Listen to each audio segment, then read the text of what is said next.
حویلی کی بالائی منزل پر واقع احتشام خان کا کمرہ کسی جنگ زدہ علاقے کا منظر پیش کر رہا تھا، جہاں ہر چیز اپنی جگہ سے ہٹی ہوئی تھی اور مہنگے پرفیومز کی خوشبو کے ساتھ ساتھ سگریٹ کے دھوئیں کی ایک دبی دبی سی بو رچی بسی تھی۔ احتشام چونکہ شہر کے بڑے کاروباری گروپ کا وارث تھا، اس لیے اس کی مصروفیت اور مزاج دونوں ہی آسمان سے باتیں کرتے تھے۔ کمرے میں پھیلی فائلیں، جوتوں کے جوڑے اور صوفے پر بکھرے ہوئے کوٹ اس کی بے ترتیبی کی گواہی دے رہے تھے۔ اس دوران چچی جان یعنی احتشام کی والدہ بیگم زبیدہ اپنے کمرے سے نکل کر راہداری میں آئیں تو عائزہ کو گنگناتے ہوئے گزرتے دیکھا۔ عائزہ جو اس گھر کی لاڈلی اور اپنے بابا جان کی وفات کے بعد سب کی آنکھ کا تارا تھی، اپنی شرارتوں اور نٹکھٹ مزاج کی وجہ سے پورے گھر بھی مشہور تھی۔ بیگم زبیدہ نے اسے روک کر پیار سے کہا، عائزہ بیٹا ذرا دیکھو تو احتشام کے کمرے کا کیا حال ہو رہا ہے۔ وہ صبح سویرے کسی میٹنگ کے لیے نکلا ہے اور پیچھے کباڑ خانہ چھوڑ گیا ہے۔ تم ذرا ترتیب دے دو گی تو بڑی مہربانی ہوگی۔ عائزہ نے شوخی سے گردن چٹکی اور بولی، چچی جان آپ حکم کریں اور میں نہ مانوں، ویسے بھی اس خڑوس لالا کے کمرے میں تھوڑی تبدیلی کی ضرورت ہے۔ عائزہ کمرے میں داخل ہوئی تو اس کی ناک چڑھ گئی، اسے سگریٹ کی بو سے سخت چڑ تھی۔ اس نے کھڑکیاں کھولیں، پردے ہٹائے اور صفائی شروع کر دی۔ صفائی کرتے کرتے اس کی نظر سائڈ ٹیبل کے دراز پر پڑی جو آدھا کھلا تھا، اس میں سگریٹ کا ایک بہت قیمتی اور نیا پیکٹ رکھا ہوا تھا۔ عائزہ کے ذہن میں فوراً ایک شرارت نے جنم لیا۔ اس نے پیکٹ اٹھایا اور سوچا کہ لالا کو سبق سکھانے کا یہ بہترین موقع ہے۔ وہ سیدھی باتھ روم میں گئی اور ایک ایک کر کے تمام سگریٹ کموڈ میں ڈال کر فلش چلانے ہی والی تھی کہ اس کا جی للچایا۔ اس نے سارے سگریٹ وہاں تیرا دیے اور ڈبے کو خالی کر کے وہیں چھوڑ دیا۔ ابھی وہ کمرے کی آخری سیٹنگ کر ہی رہی تھی کہ نیچے گاڑی کے ہارن کی آواز آئی اور کچھ دیر بعد سیڑھیوں پر بھاری قدموں کی چاپ سنائی دی۔ احتشام خان غصے اور تھکن میں چور کمرے میں داخل ہوا تو سامنے عائزہ کو دیکھ کر اس کی بھنویں تن گئی۔ اس نے اپنا لیپ ٹاپ بیگ بیڈ پر پھینکا اور کرخت آواز میں بولا، تم یہاں کیا کر رہی ہو اور میرا کمرہ چھیڑنے کی ہمت کس نے کی ہے؟ عائزہ نے بڑے اطمینان سے جھالن چٹکتے ہوئے کہا، ارے لالا آپ کا شکریہ، کہاں ہے، میں نے اتنی محنت سے آپ کا کمرہ چمکایا ہے، ورنہ یہاں تو سانس لینا محال تھا۔ احتشام نے اسے نظر انداز کیا اور ہاتھ منہ دھونے کے لیے جیسے باتھ روم کا دروازہ کھولا، اس کی نظر کموڈ میں تیرتے اپنے مہنگے ترین غیر ملکی سگریٹوں پر پڑی۔ ایک لمحے کے لیے تو اسے اپنی آنکھوں پر یقین نہیں آیا۔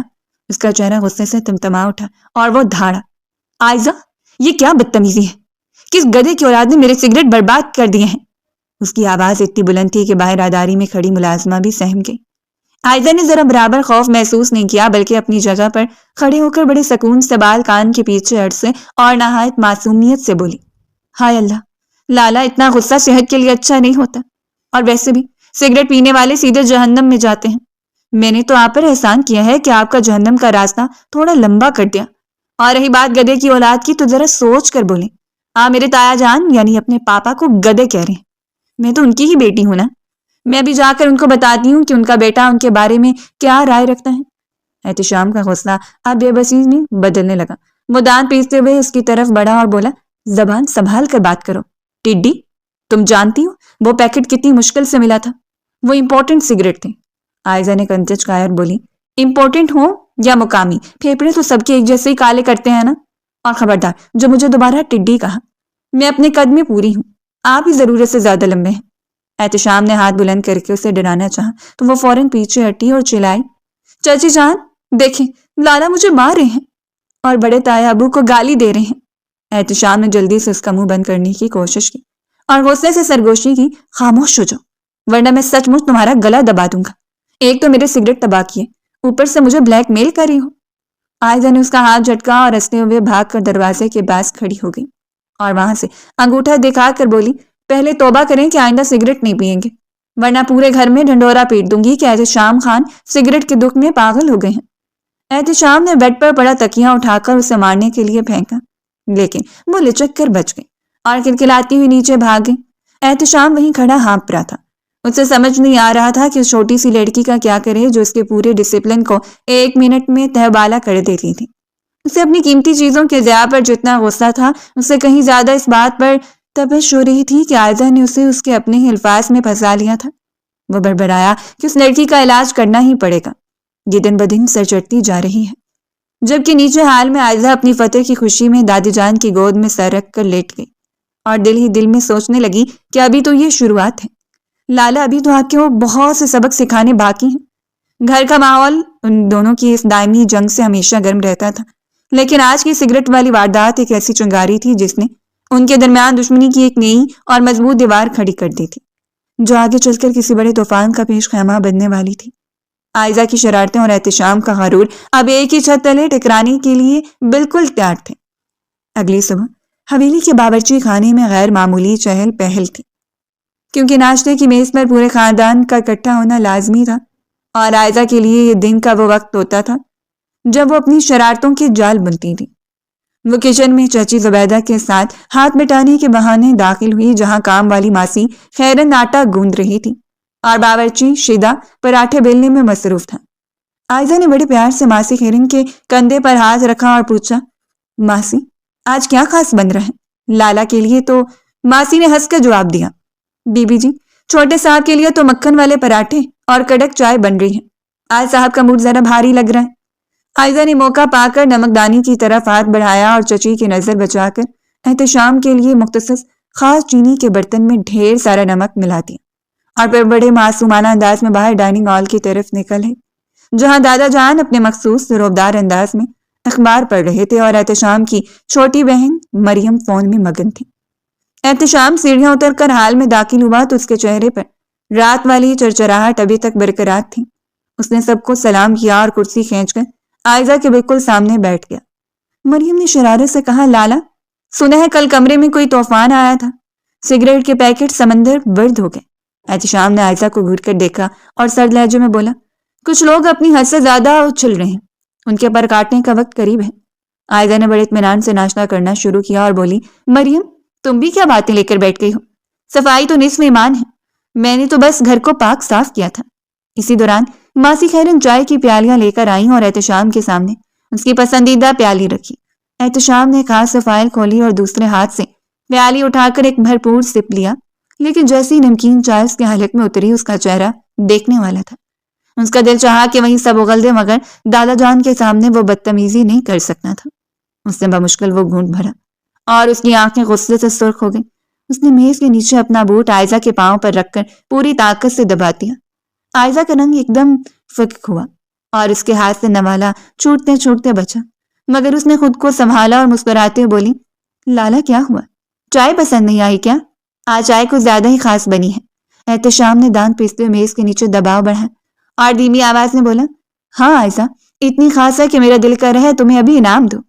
مریم نے ان دونوں کے بدلے میں تاثرات دیکھ کر شک سے پوچھا، لالا آپ کی آنکھوں میں پانی کیوں آ رہا ہے؟ کیا چائے بہت گرم ہے؟ احتشام نے زبردستی مسکرا کر جواب دیا، نہیں مریم، بس آج چائے کا ذائقہ اتنا منفرد ہے کہ بیان نہیں کر سکتا۔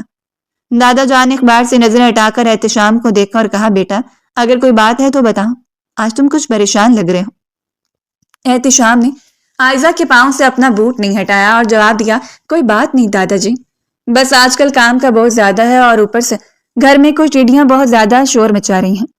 عائزہ نے درد کی شدت کو چھپاتے ہوئے میز پر رکھی مکھن کی پلیٹ احتشام کی طرف بڑھائی اور بڑے پیار سے کہا، لالا آپ کو مکھن بہت پسند ہے، تھوڑا اور لے لیں تاکہ آپ کا مزاج ذرا نرم ہو۔ احتشام نے اس کی آنکھوں میں آنکھیں ڈال کر دیکھا اور دل ہی دل میں عہد کیا کہ اس نمکین چائے کا بدلہ وہ بہت جلد لے گا۔ وہ دونوں ایک دوسرے کو نیچا دکھانے کا کوئی موقع ہاتھ سے نہیں جانے دیتے تھے۔ ماسی خیرن جب برتن سمیٹنے آئیں تو اس نے حیرت سے خالی پیالی کو دیکھا اور بڑبڑائی کہ اللہ جانے آج چھوٹے صاحب نے اتنی گرم چائے اتنی جلدی کیسے پی لی۔ عائزہ نے جب دیکھا کہ احتشام کا غصہ حد سے بڑھ رہا ہے تو اس نے اپنا پاؤں چھڑانے کی کوشش کی، مگر احتشام نے اسے جکڑے رکھا اور جب تک وہ خود کرسی سے نہیں اٹھا اس نے عائزہ کو ہلنے تک نہ دیا۔ جاتے جاتے احتشام نے عائزہ کے کان کے قریب ہو کر سرگوشی کی کہ یہ نمک اب تمہاری زندگی میں بھی گھلے گا، تیار ہے نا؟ عائزہ نے سینے پر ہاتھ رکھ کر ایک لمبی سانس لی اور مریم سے بولی، دیکھو مریم، تمہارے بھائی کتنے شکر گزار ہیں کہ پیار سے پاؤں بھی نہیں چھوڑ رہے تھے۔ یہ گھریلو جنگ اب مزید دلچسپ ہونے والی تھی کیونکہ پورے خاندان کے سامنے یہ دونوں ایک دوسرے کو نیچا دکھانے کے نئے نئے طریقے ڈھونڈ رہے تھے۔ شام کے وقت حویلی کے وسیع و عریض مطالعہ کے کمرے میں فضا آج کچھ زیادہ ہی بوجھل اور پراسرار تھی، جہاں دادا جان اپنی مخصوص سابنوس کی کرسی پر بیٹھے تسبیح کے دانوں کو انگلیوں میں گھما رہے تھے اور ان کے سامنے احتشام کے والد جنید صاحب اور چچی زبیدہ خاموشی سے سر جھکائے کھڑے تھے۔ عائزہ جو کچن سے پھل لے کر اس کی طرف سے گزر رہی تھی تجسس کے مارے دروازے کے پاس ہی رک گئی۔ اسی اثنا میں احتشام بھی سیڑھیاں اتر کر وہاں پہنچا تو اسے دیکھ کر دادا جان نے روبدار آواز میں سب کو اندر بلانے کا اشارہ کیا۔ دادا جان نے گہری سانس لی اور اپنی اینک ٹھیک کرتے ہوئے بولے، دیکھو جنید، میں نے ایک بہت بڑا فیصلہ کیا ہے۔ عائزہ ہماری جان ہے اور اس کے والدین کے جانے کے بعد میری یہ ذمہ داری ہے کہ اسے وہ مقام دوں جس کی وہ حقدار ہے۔ میں نہیں چاہتا کہ اس گھر کی بیٹی کسی غیر کے گھر جائے یا ہماری جائیداد اور کاروبار کے حصے بکھرے ہوں۔ اس لیے میں نے طے کیا ہے کہ احتشام اور عائزہ کا نکاح اسی مہینے کر دیا جائے۔ یہ جملہ سنتے ہی جیسے کمرے میں موجود ہر شخص پر سکتہ طاری ہو گیا۔ عائزہ کے ہاتھ سے پھلوں کی پلیٹ چھٹتے چھٹتے بچی اور اس کا رنگ پیلا پڑ گیا، جبکہ احتشام جو اب تک ایک میسج کی طرف متوجہ تھا ایک دم سیدھا ہوا اور بے یقینی سے دادا جان کی طرف دیکھ کر بولا، یہ آپ کیا کہہ رہے ہیں دادا جی؟ میرا مطلب ہے آپ یہ سب اتنا جلدی؟ میرا اس ٹڈی کا نکاح یہ کیسے ممکن ہے؟ ہم دونوں تو ایک دوسرے کو زہر لگتے ہیں۔ دادا جان نے اپنی چھڑی فرش پر ماری اور بلند آواز میں کہا، احتشام اپنی زبان کو لگام دو، میں نے فیصلہ سنا ہے، تم سے مشورہ نہیں مانگا۔ عائزہ اس گھر کی بہو بنے گی اور یہی میری آخری بات ہے۔ احتشام کا غصہ اس کے قابو سے باہر ہو رہا تھا۔ اس نے ایک جھٹکے سے مڑ کر دیوار پر اتنے زور سے اپنا ہاتھ مارا کہ وہاں لگی پینٹنگ ہل گئی اور اس کے ہاتھ کی پوروں سے خون رسنے لگا۔ وہ دھاڑا، دادا جی یہ سراسر زیادتی ہے۔ آپ میری زندگی کا اتنا بڑا فیصلہ مجھ سے پوچھے بغیر کیسے کر سکتے ہیں؟ میں ایک کامیاب بزنس مین ہوں، کوئی کٹ پتلی نہیں جسے آپ اپنی مرضی سے نچا سکیں۔ عائزہ نے کامتی ہوئی آواز میں مداخلت کرنے کی کوشش کی اور بولی، دادا جان پلیز میری بات سنیں، میں تو ابھی پڑھنا چاہتی ہوں اور لالا تم مجھ سے اتنی نفرت کرتے ہیں، ہم کیسے ایک ساتھ رہ سکتے ہیں جبکہ وہ عمر میں مجھ سے 10 سال بڑے ہیں۔ چچی زبیدہ نے آگے بڑھ کر عائزہ کے کندھے پر ہاتھ رکھا اور اسے چپ کرانے کا اشارہ کیا، مگر احتشام تو جیسے پاگل ہو گیا تھا۔ اس نے تایا جان کی طرف دیکھ کر کہا، پاپا آپ بھی خاموش ہیں، آپ کو اندازہ ہے کہ یہ رشتہ ہم دونوں کے لیے قید خانہ ہوگا۔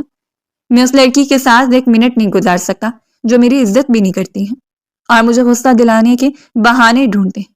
جنید صاحب نے دھیمی مگر دو ٹوک آواز میں کہا، احتشام دادا جان کا فیصلہ ہمارے خاندان کی روایت ہے اور تمہیں اسے ماننا ہی ہوگا۔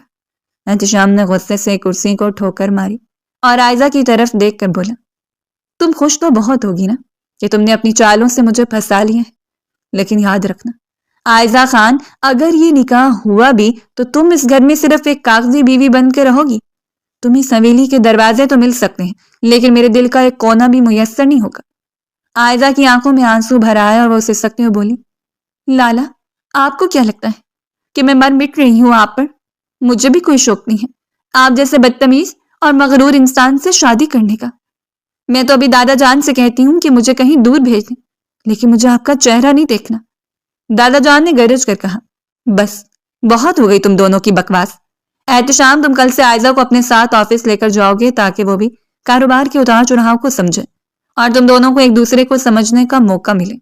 اور جنید تم نکاح کی تیاریاں شروع کرو، مجھے کوئی بہانہ نہیں سننا۔ احتشام نے ایک آخری نظر نفرت سے عائزہ پر ڈالی اور کمرے سے باہر نکل گیا۔ جاتے جاتے اس کے پیروں کی دمک بتا رہی تھی کہ وہ اس فیصلے کو اتنی آسانی سے ہضم نہیں کرنے والا۔ عائزہ وہیں صوفے پر بیٹھ کر رونے لگی۔ اسے لگ رہا تھا کہ اس کی ہنستی کھیلتی زندگی کو اچانک کسی کی نظر لگ گئی ہے اور اب وہ شخص کے حصار میں جانے والی ہے جس کا سایہ بھی اسے پسند نہیں تھا۔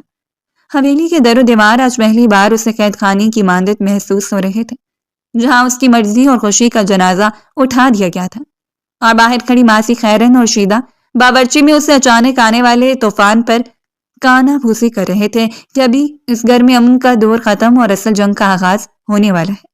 عائزہ نے اپنی آنسو بھری نظریں اٹھا کر دادا جان کی طرف دیکھا جو ابھی تک اپنی بات پر قائم تھے، اور ان کے چہرے کے تاثرات سے صاف ظاہر تھا کہ اب یہ نکاح ہو کر ہی رہے گا، چاہے اس کی قیمت کچھ بھی کیوں نہ چکانی پڑے۔ دادا جان نے اپنی بہو کو فیصلہ سنا دیا تھا کہ جلد از جلد تیاریاں شروع ہو جائیں اور جمعے کو ان دونوں کا نکاح کروا دیا جائے گا۔ گھر میں مزید بدمزگی نہیں چلے گی۔ کل کو احتشام کی لگام ڈھیلی پڑ جائے اسے وقت پر ہی کس دینا ضروری ہے۔ یہ جمعے کا دن بھی سر پر آن پہنچا اور زبیدہ بیگم نے تمام تیاریاں اپنے شوہر کے ہمراہ مکمل کر لی تھی۔ حویلی کا مرکزی حال آج سفید گلابوں اور موتیا کی مہک سے مہک رہا تھا، لیکن اس خوشبو میں چبھی ہوئی گھٹن کا احساس صرف عائزہ اور احتشام کو ہی تھا۔ نکاح کی یہ تقریب اتنی اچانک اور سادہ رکھی گئی تھی کہ گھر کے در و دیوار بھی جیسے حیرت زدہ تھے۔ عائزہ جو کبھی پورے گھر کو اپنے کہکوں سے سر پر اٹھا لیتی تھی، آج ایک سرخ زرق برق جوڑے میں ملبوس صوفے پر ڈھیر بیٹھی تھی۔ اس کے سر پر موجود بھاری دوپٹہ شاید اس کے دل پر موجود بوجھ سے کہیں ہلکا تھا۔ اس کی سہیلی مریم نے اس کا ہاتھ تھام کر سرگوشی کی کہ عائزہ دیکھو تو صحیح، لالا کتنے غصے میں ہے، کہیں وہ نکاح کے دوران ہی انکار نہ کر دیں۔ عائزہ نے کانپتے ہوئے لبوں سے جواب دیا کہ کاش وہ انکار کر دیں۔ مریم، مجھے ایسا لگ رہا ہے جیسے میری سانسیں حلق میں اٹک گئی ہیں۔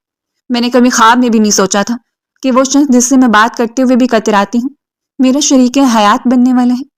اسی دوران قاضی صاحب نے نکاح کے بول پڑھنا شروع کیے اور جب احتشام کی باری آئی تو وہ سفید کلف لگے سوٹ میں ملبوس کسی بپھڑے ہوئے شیر کی طرح قاضی صاحب کے سامنے بیٹھا تھا۔ اس کے ماتھے پر غصے کی لکیریں واضح تھیں اور وہ رہ رہ کر اپنی مٹھیاں بھینچ رہا تھا۔ جب قاضی صاحب نے اس سے پوچھا کہ احتشام خان، کیا آپ کو عائزہ بی بی ولد مرحوم اسلم خان سے یہ نکاح قبول ہے، تو ایک لمحے کے لیے حال میں قبرستان جیسی خاموشی چھا گئی۔ احتشام نے اپنی گردن موڑ کر سامنے بیٹھی عائزہ کو دیکھا جو نظریں جھکائے اپنے ناخنوں کو کرید رہی تھی۔ اس کی نظروں میں ایسی تپش اور وحشت تھی جیسے وہ عائزہ کو بھی کچا چبا جائے گی۔ اس نے گہری اور غسیلی سانس لی اور انتہائی کرخت آواز میں کہا، قبول ہے۔ یہ لفظ جیسے عائزہ کے کانوں میں پگھلا ہوا سیسا بند کر اترے۔ اس نے ایک بار سر اٹھا کر احتشام کو دیکھا تو اس کی آنکھوں میں صرف اور صرف نفرت کا الاؤ روشن تھا۔ نکاح نامے پر دستخط کرتے وقت احتشام کا قلم کاغذ پر اس زور سے چلا کہ جیسے وہ کاغذ کو پھاڑ ڈالنا چاہتا ہو۔ اس نے دستخط کر کے پین میز پر پٹکا اور کھڑے ہوتے ہی اپنے والد جنید صاحب کی طرف دیکھ کر بولا، پاپا، اب تو آپ کی اور دادا جی کی انا کی تسکین ہو گئی ہوگی نا؟ اب میں یہاں سے جا سکتا ہوں؟ دادا جی نے اپنی گرجدار آواز میں ٹوکا کہ احتشام، ابھی مٹھائی بانٹی جا رہی ہے، تم کہاں جا رہے ہو؟ احتشام نے ایک تلخ ہنسی ہنستے ہوئے جواب دیا کہ داجی، اس کڑوے رشتے میں مٹھائی کا کیا کام؟ یہ تو سراسر زہر ہے جو آپ نے ہمیں پلا دیا ہے۔ خیر، اب یہ زہر مجھے ہی پینا ہے تو میں جا رہا ہوں۔ عائزہ کے پاس اس وقت ماسی خیرن گلاس لے کر آئی تو احتشام نے اسے جھڑک دیا کہ ہٹو سامنے سے، مجھے کسی چیز کی ضرورت نہیں۔ عائزہ جو اب تک ہمت باندھے بیٹھی تھی، احتشام کے اس رویے پر اس کی آنکھ سے ایک آنسو ٹپک کر اس کے مہنگے لباس پر گر گیا۔ مریم نے اسے دلاسا دیتے ہوئے کہا، عائزہ، ہمت نہ ہارو، لالا کا غصہ وقتی ہے، وہ ٹھیک ہو جائیں گے۔ عائزہ نے گلوگیر لہجے میں کہا، نہیں مریم، یہ غصہ نہیں ہے، یہ وہ نفرت ہے جو اب ساری زندگی میرے مقدر میں رہے گی۔ تم دیکھ نہیں رہی تھی وہ مجھے کیسے دیکھ رہے تھے، جیسے میں نے ان کی زندگی چھین لی ہو۔ تاجا نے آگے بڑھ کر عائزہ کے سر پر شفقت سے ہاتھ رکھا اور کہا، بیٹا پریشان نہ ہو، احتشام ذرا جذباتی ہے، وقت کے ساتھ سب ٹھیک ہو جائے گا۔ مگر عائزہ جانتی تھی کہ یہ وقت اتنا آسان نہیں ہوگا جتنا اس کے بڑے سمجھ رہے ہیں۔ اس کے لیے تو آج اس کی وہ ساری شرارتیں اور نٹکھٹ باتیں دفن ہو گئی تھیں جو اس کی پہچان تھیں۔ وہ جو ہر بات پر احتشام کو تنگ کرتی تھی، آج اس کے سامنے سر اٹھانے کی ہمت بھی نہیں پا رہی تھی۔ نکاح کے بعد جب مبارکبادوں کا سلسلہ شروع ہوا تو احتشام وہاں سے غائب ہو چکا تھا۔ وہ کہیں دور جا کر اپنی گھٹن کم کرنا چاہتا تھا، جبکہ عائزہ کو خواتین کے درمیان بٹھا دیا گیا، جہاں ہر کوئی اسے خوش نصیب کہہ رہا تھا کہ اسے احتشام جیسا شوہر ملا ہے، مگر اس کے دل سے کوئی پوچھے کہ وہ اس وقت کتنی خوف میں مبتلا تھی۔ رات کی تنہائی اور احتشام کا سامنا کرنے کا خیال ہی اسے لرزا رہا تھا۔ ماسی خیرن اور شیدہ باورچی خانہ کچن میں برتن سمیٹتے ہوئے آپس میں بات کر رہے تھے کہ یہ جوڑی تو آگ اور پانی جیسی ہے، پتہ نہیں نباہ کیسے ہوگا۔ شیدہ نے جواب دیا کہ ماسی، یہ تو دادا جی کی ضد ہے، ورنہ چھوٹے صاحب تو کبھی راضی نہ ہوتے۔ دیکھ لینا، آج تو اس حویلی میں سکون نہیں ہوگا۔ عائزہ ان کی باتیں سن کر مزید سہمی جا رہی تھی۔ اسے لگ رہا تھا کہ نکاح ایک ایسی جنگ کا آغاز ہے جس میں جیت کسی کی بھی ہو، ہار عائزہ کی ہی ہونی ہے۔ وہ بار بار اپنی نکاح کی انگوٹھی کو دیکھ رہی تھی جو اسے اب کسی زنجیر کی طرح محسوس ہو رہی تھی، جس نے اس کی آزادی اور اس کے بچپنے کو ہمیشہ کے لیے قید کر دیا تھا۔ حویلی کا وسیع صحن رنگ برنگی روشنی اور مہندی کی دھیمی خوشبو سے بسا ہوا تھا، جہاں خاندان بھر کی عورتیں اور جوان لڑکیاں جمع تھیں اور ہر طرف کہکوں اور باتوں کا ایک شور برپا تھا۔ عائزہ جو کونے میں بچھے شاہانہ صوفے پر اب اکیلی ہی دلہن بنی بیٹھی تھی، اپنی کزنوں کی نرخے میں تھی جو اسے ایک لمحے کے لیے بھی اکیلا نہیں چھوڑ رہی تھی۔ اس کی پھپھو زاد بہن سارا نے اس کے ہاتھ میں لگی گہری مہندی کو دیکھتے ہوئے چٹکی لی اور بولی، ہائے عائزہ، ذرا دیکھو تو مہندی کا رنگ کتنا چڑھا ہے۔ سنا ہے جتنا گہرا رنگ ہو شوہر اتنا ہی پیار کرنے والا ملتا ہے، اور تمہارے تو بھاگ ہی جاگ گئے جو تمہیں احتشام لالا جیسا ہینڈسم اور روبدار شوہر ملا ہے۔ آئزہ نے بھی پھیکی مسکراہٹ کے ساتھ جواب دیا کہ سارا تم تو ایسے کہہ رہی ہو جیسے کوئی لاٹری نکل آئی ہو. تمہیں اندازہ نہیں ہے کہ وہ کتنے غصے کے تیز ہیں. سارا نے ہنستے ہوئے اس کی بات کاٹی اور کہنے لگے ارے پگلی مردوں میں تھوڑا بہت روب تو جچتا ہے. اور پھر لالا کی شخصیت ہی ایسی ہے.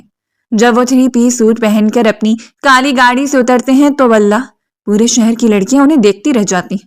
تم تو بس اب ان کے مزاج کو ٹھنڈا کرنا سیکھ لو. آئزہ نے سوچا کہ مزاج ٹھنڈا کرنا تو دور کی بات، وہ تو مجھے دیکھ کر ہی بھڑک اٹھتے ہیں. اسی دوران احتشام کی بہن مریم ایک پلیٹ میں مٹھائی لے کر آئی اور کہنے لگی آئزہ بھابی، اب تو آپ کو بھابی کہنا پڑے گا. ویسے سچ کہوں تو آج لالا سفید کلو والے کرتے میں بالکل شہزادے لگ رہے تھے. میری سب سہیلیاں مجھ سے پوچھ رہی تھیں کہ کیا تمہارے بھائی کا کوئی جڑواں بھائی بھی ہے. آئزہ نے ٹھنڈی آب بھری اور بولی مریم تمہاری سہیلیاں صرف باہر کا روپ دیکھ رہی ہیں، اندر کی سختی کا تو مجھے ہی اندازہ ہے.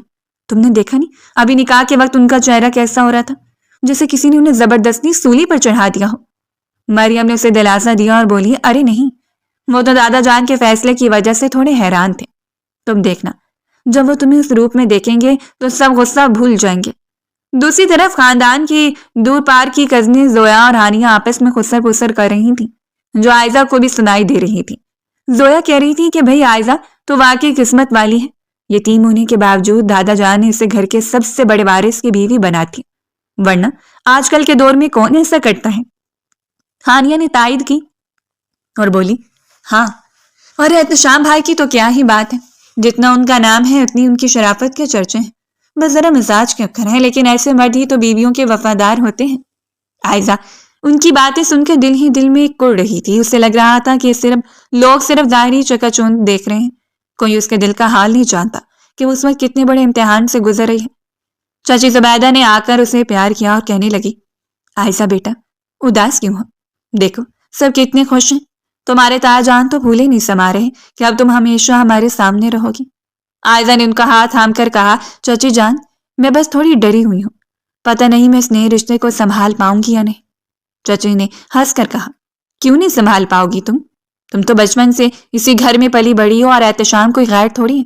بس ذرا تم اپنی شرارتیں کم کرنا اور اس کے آرام کا خیال رکھنا. وہ کام کی وجہ سے تھوڑا چڑچڑا ہو جاتا ہے. اسی دوران باہر میدانے میں ڈھولک کی تھاپ سنائی دی تو لڑکیاں شور مچاتی ہوئی وہاں بھاگی کہ اب دولہا بھائی کو اندر لایا جائے گا. آئزہ کا دل زور زور سے دھڑکنے لگا. اسے لگ رہا تھا کہ جیسے جیسے وقت گزر رہا ہے اس کی ہمت جواب دیتی جا رہی ہے. مریم نے اسے چھیڑا اور بولی لو بھابی صاحبہ اب آپ کے سرتاج تشریف لا رہے ہیں، ذرا گھونگھٹ ٹھیک کر لیں، کہیں لالا پہلی نظر میں ہی بے ہوش نہ ہو جائے. آئزہ نے اسے آنکھیں دکھائیں اور بولی مریم تم بھی بس کر دو، میرا تو دم نکل رہا ہے اور تم لوگوں کو مذاق سوچ رہا ہے. لیکن سب لڑکیاں اس کے گرد گھیرا ڈال کر بیٹھ گئیں اور اسے احتشام کے نام کے گانے سنا سنا کر تنگ کرنے لگیں. پورے حال میں شادی کی گہما گہمی اپنے عروج پر تھی. پھولوں کی سجاوٹ، روشنیوں کی جلملاہٹ اور خاندان کی عورتوں کی خوشیاں ایک طرف تھیں اور دوسری طرف آئزہ کی خاموشی تھی جو کسی آنے والے طوفان کا پیش خیمہ لگ رہی تھی. وہ بار بار اپنے سن دوپٹے کے پہلو کو انگلیوں پر لپیٹ رہی تھی اور اس کے ذہن میں صرف ایک ہی سوال تھا کہ کیا وہ واقعی اس حویلی کی ملکہ بن جائے گی یا پھر احتشام کی نفرت اسے ہمیشہ کے لیے مرجھا دے گی. لڑکیاں ایک دوسرے کو اشارے کر کے احتشام کی تعریفیں کر رہی تھیں اور آئزہ بس یہ سوچ رہی تھی کہ کاش یہ رات یہیں تھم جائے اور اسے اس کھٹور انسان کا سامنا نہ کرنا پڑے جب اس کا مجازی خدا بن چکا تھا. رات کے پچھلے پہر حویلی کی روشنیاں مدھم ہو چکی تھیں، مگر احتشام خان کے کمرے میں موجود بھاری فانوس کی روشنی اب بھی گلاب کے پھولوں سے سجے بیڈ اور کمرے کے کونے کونے کو منور کر رہی تھی. آئزہ بیڈ کے کونے میں سمٹی ہوئی اپنے بھاری سرخ دوپٹے کے پیچھے چھپی بیٹھی تھی. اس کا دل اس قدر تیزی سے دھڑک رہا تھا کہ اسے اپنی نبض کی آواز سنائی دے رہی تھی. تھوڑی دیر بعد دروازہ کھلا اور احتشام کمرے میں داخل ہوا. اس نے پیچھے مڑ کر دروازے کو لاک کیا تو اس دستک کی آواز نے آئزہ کے وجود میں ایک تھرتھراہٹ پیدا کر دی. احتشام نے کسی جلاد کی طرح اپنی شیروانی کے بٹن کھولنا شروع کیا اور قدم با قدم 20 سالہ آئزہ کی طرف بڑھا. اس کا چہرہ اب بھی سپاٹ تھا مگر اس کی آنکھوں میں ایک عجیب سی چمک تھی جو آئزہ نے پہلے کبھی نہیں دیکھی تھی. اس نے صوفے پر اپنی شیروانی پھینکتے ہوئے گہری سانس لی اور آئزہ کے بالکل سامنے کھڑا ہو کر بھاری آواز میں بولا تو آئزہ بیگم آخر کار آپ نے اس حویلی کی ملکہ بننے کا خواب پورا کر ہی لیا نا، لیکن کیا آپ نے یہ سوچا تھا کہ اس خواب کی تعبیر اتنی کڑوی بھی ہو سکتی ہے؟ آئزہ نے ڈرتے ڈرتے گھونگھٹ تھوڑا پیچھے کیا اور سسکتے ہوئے بولی لالا خدا کے لیے ایسی باتیں نہ کریں، میں نے کوئی خواب نہیں دیکھا تھا، یہ تو دادا جان کا فیصلہ تھا اور میں نے ہمیشہ آپ کی عزت کی ہے۔ احتشام نے ایک جاندار کہکا لگایا اور بیڈ پر اس کے اتنا قریب بیٹھ گیا کہ عائزہ کو اس کے پرفیوم کی تیز خوشبو بے حال کرنے لگی۔ اس نے عائزہ کا ٹھوری سے رخ اپنی طرف موڑا اور شرارت بھرے لہجے میں کہا، عزت کرتی ہوں؟ وہ جو میرے سگریٹ بہائے تھے وہ عزت تھی، یا وہ جو میری چائے میں نمک ڈالا تھا وہ محبت تھی؟ دیکھو عائزہ، اب تو میری قید میں ہو اور اس کمرے سے باہر تمہاری کوئی داد فریاد نہیں سنی جائے گی۔ عائزہ کی آنکھوں سے آنسو ٹوٹ کر اس کے گالوں پر بہنے لگے تو احتشام نے اپنی انگلی سے وہ آنسو صاف کیا اور اس کا لہجہ اچانک بدلا۔ اب اس میں وہ پرانی نفرت نہیں تھی، بلکہ ایک عجیب سی بے صبری اور شوخی جھلک رہی تھی۔ اس نے عائزہ کے کان کے قریب جھک کر دھیمی آواز میں کہا، ویسے ماننا پڑے گا اس لال جوڑے میں تم ٹڈی نہیں بلکہ کوئی پری لگ رہی ہو، لیکن میری دشمنی ابھی ختم نہیں ہوئی ہے۔ تم رونا بند کرو ورنہ میرا ارادہ بدل سکتا ہے۔ عائزہ نے ہچکیاں لیتے ہوئے کہا، آپ مجھے ڈرا کیوں رہے ہیں؟ کیا میں آپ کو اتنی ہی بری لگتی ہوں؟ احتشام نے اس کے بالوں کی لٹ کو انگلی پر لپیٹا اور مسکراتے ہوئے بولا، بری تو تم اتنی ہو کہ میرا جی چاہتا ہے تمہیں ابھی اٹھا کر باتھ روم میں لے جاؤں اور جیسے تم نے میری سگریٹ فلش کیے تھے ویسے تمہیں بھی کر دوں، لیکن پھر سوچتا ہوں کہ اتنی خوبصورت بیوی کو ضائع کرنا گھاٹے کا سودا ہوگا، اس لیے میری بات کان کھول کر سن لو۔ اب شرافت سے ادھر میرے آگے لیٹو اور یہ رونا دھونا بند کرو، ورنہ اگر میں اپنے اصل روپ میں آ گیا تو تم کہو گی کہ جہنم اس کمرے سے بہتر تھی۔ عائزہ نے معصومیت سے اس کی طرف دیکھا اور بولی، کیا آپ سچ مچ مجھے جہنم میں بھیج دیں گے؟ احتشام نے اس کے ہاتھ پر اپنی گرفت مضبوط کی اور اس کے چہرے کے قریب آ کر بولا، اگر تم نے میری بات نہ مانی تو ہاں، کیونکہ اب تم میری ہو اور میری مرضی کے بغیر تم سانس بھی نہیں لے سکتی۔ چلو اب جلدی سے بھاری زیور اتارو اس سے پہلے کہ میری برداشت ختم ہو جائے۔ عائزہ کو اس کے لہجے میں چھپی تپش اور بے صبری کا احساس ہوا تو وہ شرم سے سرخ ہو گئی۔ اس نے دبی آواز میں کہا، آپ تھوڑا دور ہو کر بیٹھیں، مجھے گھٹن ہو رہی ہے۔ احتشام نے ایک شرارتی مسکراہٹ کے ساتھ جواب دیا کہ اب تو تمہیں اس گھٹن کی عادت ڈالنی پڑے گی مسز احتشام خان، کیونکہ اب سے تمہاری ہر صبح اور ہر رات میری حصار میں گزرے گی۔ اور ہاں، وہ جو تم نے کہا تھا نا کہ سگریٹ پینے والے جہنم میں جاتے ہیں، تو یاد رکھنا اب اسی جہنم کی ملکہ تم خود ہو۔ اس نے عائزہ کا ہاتھ چوما اور اسے اپنی طرف کھینچتے ہوئے ایک بار پھر دھمکی دی کہ اگر اب ایک بھی آنسو گرا تو میں بھول جاؤں گا کہ تم تایا جان کی بیٹی ہو۔ میں صرف یہ یاد رکھوں گا کہ تم میری وہ مجرم ہو جس نے میرا سکون لوٹا ہے۔ اب تم خود ہی بتاؤ، صلح کرنی ہے یا مزید ڈرنا ہے؟ عائزہ نے اس کی آنکھوں میں موجود اپنی محبت کا پہلا عکس دیکھا تو اس کا ڈر دھیرے دھیرے کم ہونے لگا۔ اسے محسوس ہوا کہ اس سخت لہجے کے پیچھے ایک ایسا مرد چھپا ہے جو اسے کھونے سے ڈرتا ہے۔ احتشام نے اسے زبردستی لیٹنے کا اشارہ کیا اور خود اس کے برابر میں تکیہ رکھتے ہوئے بولا، شرافت سے باہوں میں آ جاؤ ورنہ سچی مچی جہنم کی سیر کروا دوں گا۔ یہ کہہ کر اس نے کمرے کی لائٹ مدھم کر دی اور عائزہ نے محسوس کیا کہ رات اس کی زندگی کی سب سے پرسکون اور سب سے عجیب رات بننے جا رہی ہے، جہاں دھمکیوں میں بھی ایک ان کہیں چاہت چھپی ہوتی تھی۔ اور احتشام کی بے صبری اس سے جتا رہی تھی کہ وہ اس نکاح سے کتنا خوش ہے، اگرچہ وہ اس کا اعتراف اپنی زبان سے نہیں کر رہا تھا۔ صبح کی پہلی کرن کھڑکی کے پردوں کی اوٹ سے چھن کر جب کمرے میں داخل ہوئی تو عائزہ کی آنکھ کھلی اور اس نے محسوس کیا کہ وہ اب بھی احتشام کے مضبوط حصار میں قید ہے۔ رات بھر کی تھکن اور اس نئے رشتے کی بوجھ نے اسے ایک عجیب سی کیفیت میں مبتلا کر دیا تھا۔ احتشام جو پہلے ہی جاگ چکا تھا بڑے سکون سے اس کے معصوم چہرے کو تک رہا تھا۔ جیسے عائزہ نے تھوڑی جنبش کی اس نے اپنی گرفت اور مضبوط کر لی اور دبی آواز میں بولا، کیا ارادہ ہے مسز احتشام خان، اتنی جلدی اپنی قید سے فرار ہونے کا؟ عائزہ نے شرم سے اپنی آنکھیں بند کر لی اور کچھ مساتے ہوئے بولی، لالا پلیز چھوڑے نا، صبح ہو گئی ہے، سب باہر ناشتے پر انتظار کر رہے ہوں گے اور چچی جان کیا سوچیں گی کہ میں ابھی تک سو رہی ہوں۔ احتشام نے ایک شوق کہکا لگایا اور اس کے ماتھے پر بکھری لٹ کو ہٹاتے ہوئے بولا، چچی جان کو معلوم ہے کہ ان کا بیٹا کتنا ضدی ہے اور اب تو میری قانونی ملکیت ہو تو کوئی کچھ نہیں کہے گا، اور خبردار جو مجھے دوبارہ لالا کہا، اب میں تمہارا شوہر ہوں، کوئی بڑا بھائی نہیں۔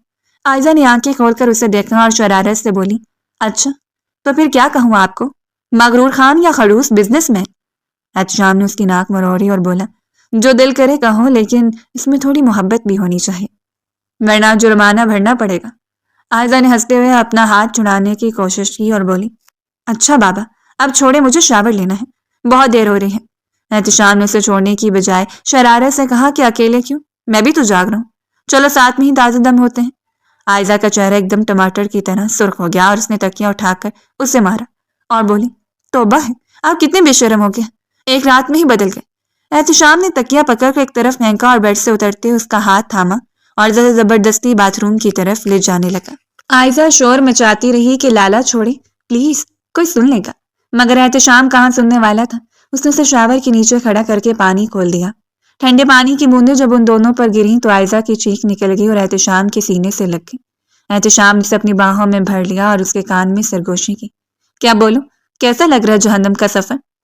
عائزہ نے اس کے گیلے بالوں کو پیچھے کرتے غصے سے کہا، آپ بہت برے ہیں، میرا پورا جوڑا خراب کر دیا اور اب میں باہر کیسے جاؤں گی؟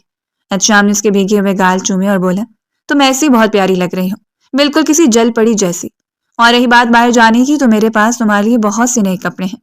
عائزہ نے اسے دھکا دیا اور رستے ہوئے صابن کی جھاگ اس کے چہرے پر لگا دی اور بولی، یہ لے اپنا انعام، اب آرام سے منہ دھوئیں، میں جا رہی ہوں۔ احتشام نے اسے دوبارہ پکڑنے کی کوشش کی مگر وہ پھرتی سے باہر بھاگی اور تولیے میں خود کو لپیٹ کر آئینے کے سامنے کھڑی ہو گئی۔ احتشام بھی ہنستا ہوا باہر آیا اور بالوں سے پانی چھٹکے ہوئے بولا، عائزہ، زندگی میں پہلی بار مجھے یہ کمرہ اپنا لگ رہا ہے، ورنہ یہاں صرف فائلیں اور تنہائی تھی۔ عائزہ نے آئینے میں اس کا عکس دیکھا اور نرمی سے بولی، اور مجھے پہلی بار یہ احساس ہوا ہے کہ یہ خڑوس انسان اندر سے کتنا موم ہے۔ احتشام اس کے پیچھے آ کھڑا ہوا اور اس کے کندھے پر سر رکھ کر بولا، یہ موم صرف تمہارے لیے ہے، باقی دنیا کے لیے تو میں وہی پرانا احتشام خان ہوں۔ عائزہ نے اس کا ہاتھ تھاما اور بولی، وعدہ کریں کہ آپ ہمیشہ مجھ سے ایسے ہی بات کریں گے جیسے آج کر رہے ہیں۔ احتشام نے سنجیدگی سے اس کی آنکھوں میں دیکھا اور کہا، وعدہ رہا، مگر شرط یہ ہے کہ تم میرے سگریٹ دوبارہ نہیں بہاؤ گی۔ عائزہ نے کھلکھلا کر جواب دیا کہ وہ تو میں پکا کروں گی کیونکہ آپ کی صحت کا ٹھیکہ اب میرے پاس ہے۔ دونوں کی خوبصورت نوک جھونک اور محبت بڑی باتیں کمرے کی فضا کو مہکا رہی تھیں۔ عائزہ کو اب اس نئے رشتے سے ڈر نہیں لگ رہا تھا بلکہ اسے لگ رہا تھا کہ وہ ایک نئی اور حسین زندگی کا آغاز کر چکی ہے جہاں شرارتیں بھی تھیں اور بے پناہ چاہت بھی۔ احتشام نے اسے تیار ہونے کا کہہ کر خود الماری سے اس کے لیے خوبصورت لباس نکالا اور بولا، آج تم یہ پہنو گی، میری پسند کا۔ عائزہ نے مسکرا کر لباس تھام لیا اور سوچا کہ واقعی دادا جان کا فیصلہ غلط نہیں تھا۔ اس حویلی کی صبح آج کتنی روشن اور پر امید لگ رہی تھی، جیسے پرانے گلے شکوے سب رات کے اندھیرے میں بہہ گئے ہوں اور اب صرف ایک دوسرے کا ساتھ ہی سب کچھ ہو۔ حویلی کے پروکار ناشتے کی میز پر جب دادا جان نے اپنا بھاری لہجہ گونجایا تو سب کے ہاتھ وہیں رک گئے۔ انہوں نے احتشام کی طرف دیکھے بغیر بڑے سکون سے کہا کہ احتشام، آج سے عائزہ تمہارے ساتھ آفس جائے گی، اسے خاندانی کاروبار کے طور طریقے سیکھنے ہیں، آخر اسے بھی تو کل کو یہ سب سنبھالنا ہے۔ احتشام نے حیرت سے اپنا چمچ پلیٹ میں پٹکا اور بولا، لیکن دادا جی، عائزہ اور بزنس، یہ تو فائلیں دیکھ کر ہی سر درد کی شکایت کرنے لگتی ہیں، اور میرا آفس کوئی پکنک پوائنٹ نہیں ہے جہاں یہ اپنی شرارتیں جاری رکھیں۔ دادا جان اخبار کی اوٹ سے اسے گھورا اور دو ٹوک لفظوں میں کہا کہ یہ میرا حکم ہے اور عائزہ بیٹی تم تیار ہو جاؤ، تمہارے لیے الگ کیبن بنوا دیا ہے۔ عائزہ نے میز کے نیچے سے احتشام کو انگوٹھا دکھایا اور معصومیت سے بولی، جی دادا جان، میں بالکل تیار ہوں، ویسے بھی خان صاحب اکیلے بور ہو جاتے ہوں گے، میں ان کا دل بہلاؤں گی۔ احتشام نے ایک لمبی سردا بھری اور بڑبڑایا کہ میرا دل نہیں تو میرا سکون برباد کرو گے۔ جب وہ دونوں آفس پہنچے تو احتشام نے سنجیدگی کا لبادہ اوڑھ لیا اور عائزہ کو سخت ہدایات دیتے ہوئے بولا، دیکھو عائزہ، یہاں تم میری بیوی نہیں بلکہ ایک ٹرینی ہو، میرے کام میں مخل مت ہونا اور خاموشی سے وہ فائلیں پڑھو جو میں نے تمہاری میز پر رکھی ہیں۔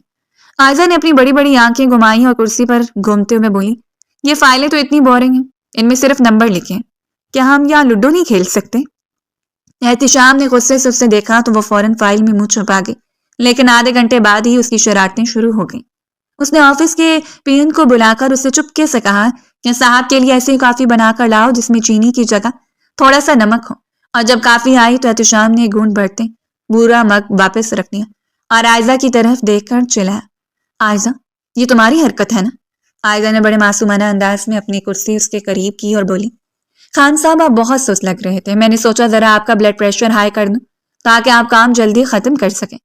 احتشام نے سر پکڑ لیا اور بولا، خدا کے لیے مجھے کام کرنے دو، ایک اہم میٹنگ ہے میری۔ تھوڑی دیر بعد جب غیر ملکی وفد آفس آیا اور کانفرنس روم میں سنجیدہ گفتگو چل رہی تھی، عائزہ نے چپکے سے احتشام کے لیپ ٹاپ کی سکرین پر ایک کارٹون والا وال پیپر لگا دیا جس میں گدھا سوٹ پہنے بیٹھا تھا۔ جیسے احتشام نے پریزنٹیشن کے لیے لیپ ٹاپ کھولا تو سامنے وہ تصویر دیکھ کر سب کلائنٹس ہنسنے لگے۔ احتشام کا چہرہ غصے سے تنتما اٹھا لیکن اسے سب کے سامنے ضبط کرنا پڑا۔ میٹنگ ختم ہوتی ہی اس نے عائزہ کو بازو سے پکڑا اور اپنے کیبن میں لا کر بولا، تم چاہتی کیا ہو عائزہ؟ کیا میری عزت کا جنازہ نکالنا تمہارا مشن ہے؟ عائزہ نے اس کی قمیض کا بٹن ٹھیک کرتے ہوئے پیار سے کہا، لالا آپ ہر وقت اتنے سنجیدہ رہتے ہیں کہ آپ کے ماتحت آپ سے ڈرتے ہیں۔ میں تو بس ماحول کو تھوڑا ہلکا کر رہی تھی، اور دیکھیں وہ گھوڑے کتنا خوش ہو گئے ہیں۔ احتشام نے اسے گھورا، مگر اس کے چہرے کی معصومیت دیکھ کر اس کا غصہ آہستہ آہستہ پگھلنے لگا۔ اس نے محسوس کیا کہ عائزہ کی ان بے تکی باتوں شرارتوں کی وجہ سے اس کی بورنگ آفس میں ایک زندگی سی آ گئی ہے۔ دوپہر کے کھانے پر جب عائزہ نے گھر سے لایا ہوا پراٹھا اور اچار اس کے سامنے رکھا تو احتشام نے منہ بناتے ہوئے کہا کہ یہاں لوگ پیزا اور سینڈوچ کھاتے ہیں۔ عائزہ، یہ کیا دیسی پن ہے؟ عائزہ نے زبردستی ایک نوالہ اس کے منہ میں ڈالا اور بولی، لالا پیزا سے پیٹ بھرتا ہے، روح نہیں، اور آگ کی روح کو اس وقت گھر کے کھانے کی ضرورت ہے۔ احتشام نے نوالہ چباتے ہوئے محسوس کیا کہ عائزہ کے ساتھ وقت کیسے پڑ لگا کر اڑ رہا ہے۔ اسے دھیرے دھیرے اس کی موجودگی کی عادت ہونے لگی تھی، یہاں تک کہ جب وہ 1 گھنٹے کے لیے کسی فائل کو لینے دوسرے کمرے میں گئی تو احتشام بار بار دروازے کی طرف دیکھ رہا تھا کہ وہ آئی کیوں نہیں۔ عائزہ نے واپس آ کر پوچھا، کیا ہوا لالا، مجھے یاد کر رہے تھے کیا؟ احتشام نے فائل میں سر کو ساتتے ہوئے جھوٹ بولا کہ بالکل نہیں، میں تو سوچ رہا تھا کہ تمہارے بغیر یہاں کتنا سکون ہے۔ عائزہ نے اس کے کان کے قریب جھک کر سرگوشی کی کہ جھوٹ بولنا آپ کو بالکل نہیں آتا لالا، آپ کی آنکھیں بتا رہی ہیں کہ آپ کو میری ٹٹر کی عادت ہو گئی ہے۔ احتشام نے مسکرا کر اسے دیکھا اور دل میں تسلیم کیا کہ دادا جان کا مقصد پورا ہو رہا ہے اور وہ دونوں اب صرف ایک چھت کے نیچے نہیں بلکہ ایک دوسرے کے دلوں کے قریب آ رہے تھے۔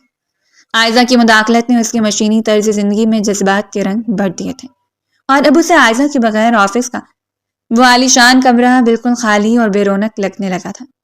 شام کو جب وہ دونوں گھر واپس جا رہے تھے تو احتشام نے گاڑی چلاتے ہوئے عائزہ کا ہاتھ تھاما اور کہا کہ کل سے تم میرے کیبن میں ہی بیٹھو گی، اعلیٰ کیبن کی ضرورت نہیں ہے۔ عائزہ نے کھلکھلا کر جواب دیا کہ کیوں لالا، آپ کیا مجھ پر نظر رکھنی ہے یا میری شرارتوں کے بغیر آپ کا کام نہیں چلتا؟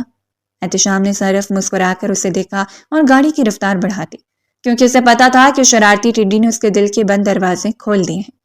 عائزہ کے بعد اب حویلی میں مریم کی شادی کی تیاریاں عروج پر تھیں اور چاروں طرف مہمانوں کی گہما گہمی تھی، لیکن خوشیوں کے لمحوں میں اچانک ایک تلخی اس وقت پیدا ہوئی جب مریم کی ساس بیگم بیلا اپنی چند قریبی رشتہ داروں کے ساتھ مریم کے کمرے میں داخل ہوئی۔ مریم اس وقت تیار ہو کر بیٹھی تھی اور عائزہ اس کے ساتھ موجود تھی۔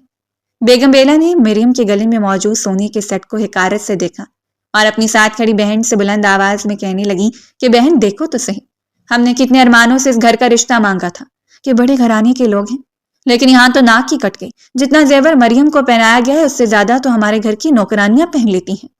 مریم کی آنکھوں میں آنسو آ گئے اور اس کا چہرہ اتر گیا۔ عائزہ جو قریب ہی کھڑی تھی یہ سب سن کر تلملا اٹھی۔ اسے مریم کی خاموشی اور ساس کی زبان درازی برداشت نہ ہوئی۔ وہ فوراً آگے بڑھی اور بڑے پورا اعتماد لہجے میں بولی، خالہ جان لگتا ہے آپ کو غلط فہمی ہوئی ہے، یہ جو زیور مریم نے پہنا ہے یہ تو صرف دادا جان کی طرف سے ایک چھوٹی سی نشانی ہے، اصل زیور تو ابھی پہنانا باقی ہے۔ بیگم بیلا نے تیکھی نظروں سے اسے دیکھا اور بولی، اچھا تو وہ اصل زیور کہاں ہے؟ عائزہ نے مسکرا کر مریم کا ہاتھ تھاما اور اسے دلاسا دیتے کہا، مریم تم پریشان کیوں ہوتی ہو؟ لالا نے تمہارے لیے جو خاص تحفہ بنوایا تھا وہ تو میرے پاس ہے۔ عائزہ فوراً اپنے کمرے میں گئی اور اپنا وہ بھاری سونے اور ہیروں کا سیٹ جو اسے مہر میں ملا تھا اور جو اس کی ساس کی نشانی تھا نکال لائی۔ اس نے بغیر کسی ہچکچاہٹ کے وہ تمام قیمتی گہنے مریم کو پہنانے شروع کر دیے۔ مریم نے گھبرا کر سرگوشی کی کہ عائزہ بھابی یہ آپ کیا کر رہی ہیں؟ یہ تو خاندانی نشانی ہے اور لالا نے آپ کو مہر میں دیا تھا، میں یہ نہیں لے سکتی۔ عائزہ نے اس کے کان میں دھیمی آواز میں کہا کہ مریم اس وقت تمہاری عزت اور اس گھر کی علاج کا سوال ہے، یہ سونے کے ٹکڑے تمہارے آنسوں سے زیادہ قیمتی نہیں ہیں، تم چپ کر کے پہنو۔ عائزہ نے بڑی عقل مندی سے بات کو گھماتے ہوئے بیگم بیلا سے کہا، خالہ جان دراصل احتشام خان چاہتے تھے کہ مریم کی رخصتی کے وقت سرپرائز دیا جائے، لیکن آپ کی بے صبری دیکھ کر میں نے سوچا ابھی دکھا دوں۔ اب بتائیے کہ آپ بھی ہماری مریم کسی ملکہ سے کم لگ رہی ہے؟ بیگم بیلا گہنوں کی چمک دیکھ کر دنگ رہ گئیں اور ان کا لہجہ ایک دم بدل گیا۔ وہ جھنیپ کر بولی، ارے نہیں بیٹا، میرا وہ مطلب نہیں تھا، بس میں تو ویسے ہی کہہ رہی تھی۔ اسی دوران احتشام کمرے کے دروازے پر کھڑا یہ سب منظر دیکھ رہا تھا۔ اس نے عائزہ کی ایک ایک بات سنی تھی اور اسے معلوم تھا کہ عائزہ نے کس طرح اپنی سب سے قیمتی متاع مریم کی خاطر قربان کر دی۔ احتشام جو ہمیشہ عائزہ کو صرف ایک شرارتی اور لاپرواہ لڑکی سمجھتا تھا، آج پہلی بار اس کے اندر چھپی ایک عظیم اور حساس عورت کو دیکھ رہا تھا۔ جب مہمان کمرے سے چلے گئے تو احتشام اندر داخل ہوا۔ عائزہ نے اسے دیکھا تو تھوڑا گھبرا گئی اور بولی، خان صاحب آپ یہاں؟ وہ میں بس مریم کی تھوڑی مدد کر رہی تھی۔ احتشام نے عائزہ کے قریب آ کر اس کے خالی گلے اور خالی ہاتھوں کو دیکھا اور بہت ہی نرم لہجے میں بولا، عائزہ تم نے آج جو کیا ہے اس کا صلہ میں شاید کبھی نہ دے سکوں۔ تم نے صرف مریم کا سر بلند نہیں کیا بلکہ میری نظروں میں اپنی قدر 1000 گنا بڑھا دی ہے۔ عائزہ نے نظریں جھکا کر کہا، مریم میری بہن ہے اور اس گھر کی عزت کے لیے اگر مجھے سب کچھ بھی دینا پڑتا تو میں پیچھے نہ ہٹتی۔ احتشام نے اس کا ہاتھ تھاما اور پہلی بار اس کی آنکھوں میں وہ تپش نہیں تھی بلکہ ایک بے پناہ عقیدت تھی۔ اس نے کہا کہ عائزہ لوگ کہتے تھے کہ تم یتیم ہو، لیکن آج مجھے احساس ہوا کہ اس گھر کی سب سے بڑی وارث تم ہی ہو، کیونکہ تمہارا دل بہت بڑا ہے۔ عائزہ نے شرارت سے ماحول کو ہلکا کرنے کے لیے کہا، اچھا تو اب آپ کو پتا چلا کہ یہ ٹڈی کتنی کام کی ہے؟ احتشام نے ہنس کر اس کے سر پر ہاتھ رکھا اور بولا، ہاں تم ٹڈی نہیں ہو، تم اس گھر کی برکت ہو، اور میں وعدہ کرتا ہوں کہ تمہارے گہنے میں تمہیں اس سے بھی بہتر بنوا کر دوں گا۔ عائزہ نے مسکرا کر جواب دیا کہ مجھے گہنوں کی ضرورت نہیں ہے، بس آپ کا یہ لہجہ میرے لیے سب سے بڑا زیور ہے۔ احتشام نے اس کے ماتھے پر پیار دیا اور مریم سے مخاطب ہو کر کہا، مریم تم بہت خوش نصیب ہو کہ تمہیں ایسی بھابھی ملی ہے۔ مریم نے روتے ہوئے عائزہ کو گلے لگا لیا اور پورے کمرے میں ایک ایسی اپنائیت چھا گئی جس کا تصور بھی اس نکاح سے پہلے ممکن نہ تھا۔ احتشام اب عائزہ کو ایک نئے روپ میں دیکھ رہا تھا۔ وہ نٹکھٹ لڑکی اب اسے ایک مخلص جیون ساتھی لگنے لگی تھی جس نے خاموشی سے اس کے خاندان کی لاج رکھ لی تھی۔ یہ دن احتشام اور عائزہ کے رشتے میں ایک سنگ میل ثابت ہوا، جہاں نفرت کی آخری دیوار بھی گر گئی تھی اور محبت نے اپنے پاؤں جمانے شروع کر دیے تھے۔ حویلی میں ابھی مریم کی شادی کی تھکن اتری بھی نہ تھی کہ فضاؤں میں ایک بار پھر سازشوں کا زہر گھلنے لگا تھا۔ احتشام کی پرانی بزنس پارٹنر اور اس کے کالج کی دوست تانیہ، جو ہمیشہ سے احتشام کو اپنی دسترس میں دیکھنا چاہتی تھی، عائزہ اور احتشام کی بڑھتی ہوئی قربت دیکھ کر جل بھن کر رہ گئی تھی۔ اس نے ایک نہایت گھٹیا منصوبہ تیار کیا اور ایک دوپہر جب عائزہ اپنے کالج کے ایک پرانے ہم جماعت اور کزن سے ایک کیفے میں محض خاندانی مسئلے پر مشورے کرنے گئی تو تانیہ نے دور سے ان کی ایسی تصاویر لیں جو دیکھنے میں غلط فہمی پیدا کر رہی تھی۔ اگلی صبح کو جب احتشام آفس میں آیا تو تانیہ اس کے کیبن میں پہلے سے موجود تھی۔ اس نے بڑی ہمدردی کا ناٹک کرتے ہوئے وہ تصاویر احتشام کے سامنے میز پر بکھیر دی اور زہریلے لہجے میں بولی کہ احتشام، میں نے پہلے بھی کہا تھا کہ ان گھریلو اور معصوم صورت لڑکیوں پر اتنا بھروسہ نہیں کرتے۔ دیکھو ذرا تمہاری پیاری عائزہ وہاں کیفے میں کس طرح غیر مردوں کے ساتھ ہاتھ سسک کر باتیں کر رہی ہے، کیا یہی تمہاری خاندانی عزت ہے؟ احتشام نے جب ان تصاویر کو دیکھا تو اس کے دماغ میں خون اتر آیا۔ اس کا قدیم غرور اور وہ مردانہ انا جو عائزہ کی محبت میں دب گئی تھی ایک دم سے جاگ اٹھی۔ وہ بنا کچھ کہے وہاں سے نکلا اور طوفانی رفتار سے گاڑی چلاتے ہوئے حویلی پہنچا۔ عائزہ اس وقت اپنے کمرے میں چائے بنوا کر لائی تھی اور جیسے ہی احتشام کمرے میں داخل ہوا، عائزہ نے مسکرا کر کہا، آج آپ اتنا جلدی کیسے آئے ہیں؟ دیکھیں میں نے آپ کی پسندیدہ الائچی والی چائے منگوائی ہے۔ آج تو آپ کی پسند ہی میری پسند بن گئی ہے۔ احتشام نے جھٹکے سے چائے کی ٹرے کو ہاتھ مارا اور وہ تمام برتن فرش پر کرچی کرچی ہو گئے۔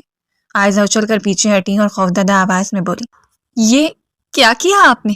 کیا ہوا ہے؟ احتشام نے وہ تصاویر اس کے منہ پر ماری اور دھار کر بولا، یہ کیا ہے؟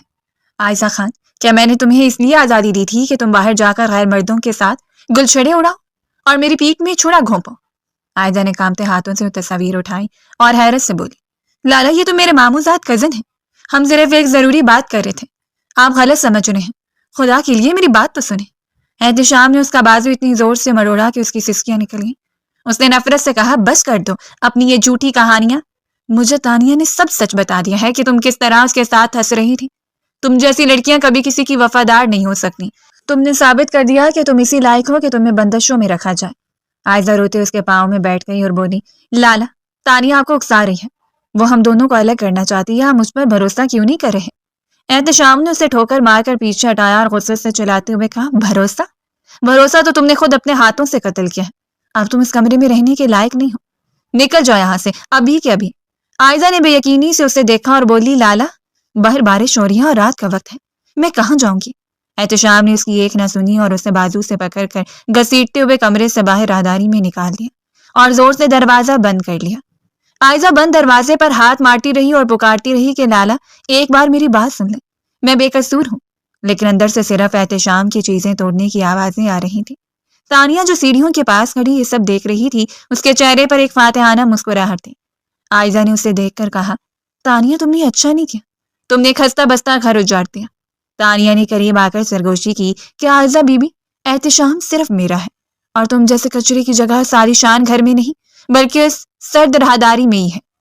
عائزہ سسکیاں لیتی ہوئی حویلی کے پچھلے حصے کی طرف چلی گئی جہاں موسلادھار بارش اس کے آنسوؤں کو چھپا رہی تھی۔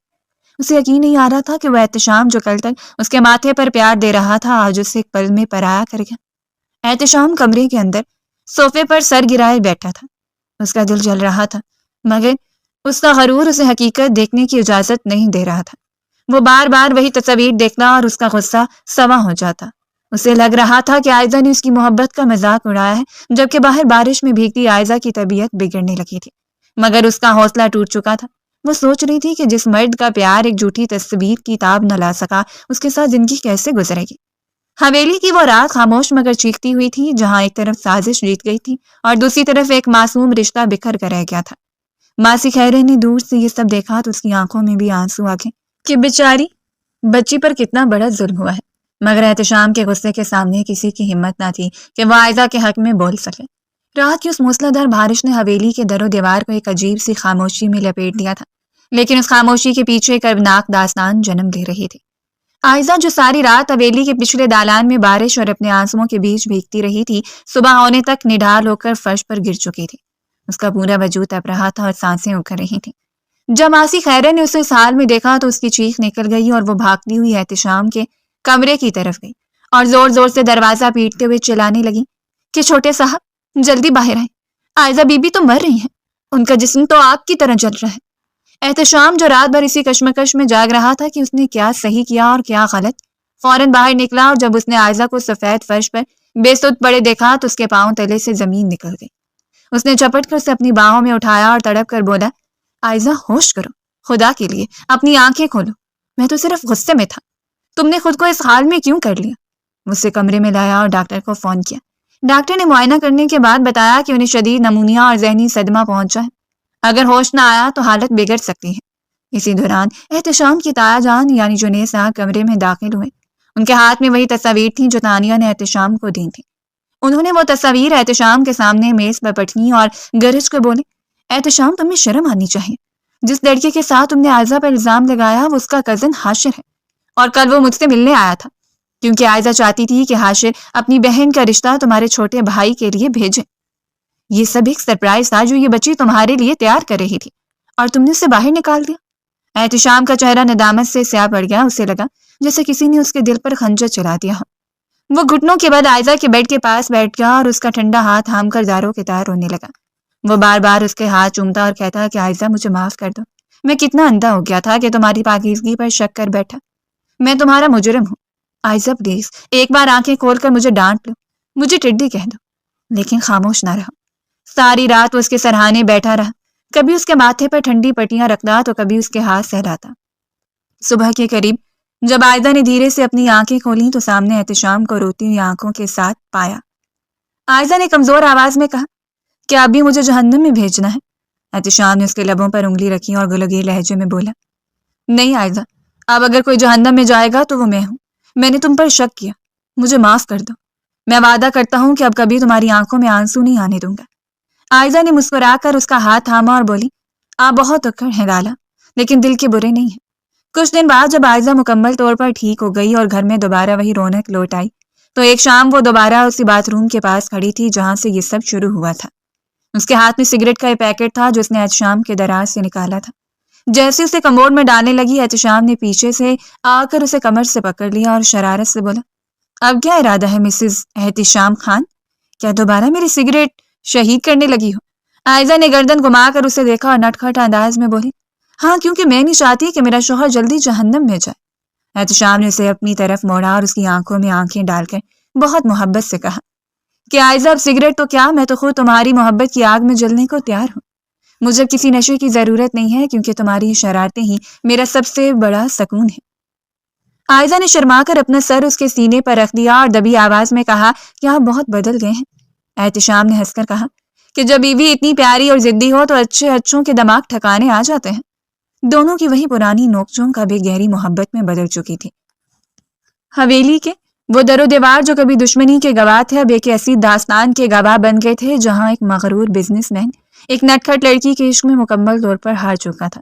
اور عائزہ نے اپنی محبت اور سچائی سے اس کے دل کی سلطنت فتح کر لی تھی۔ اب وہاں نہ کوئی تھانیاں تھی اور نہ کوئی شک، بس ایک اٹوٹ بندھن تھا جو تا قیامت رہنے کے لیے بنا تھا۔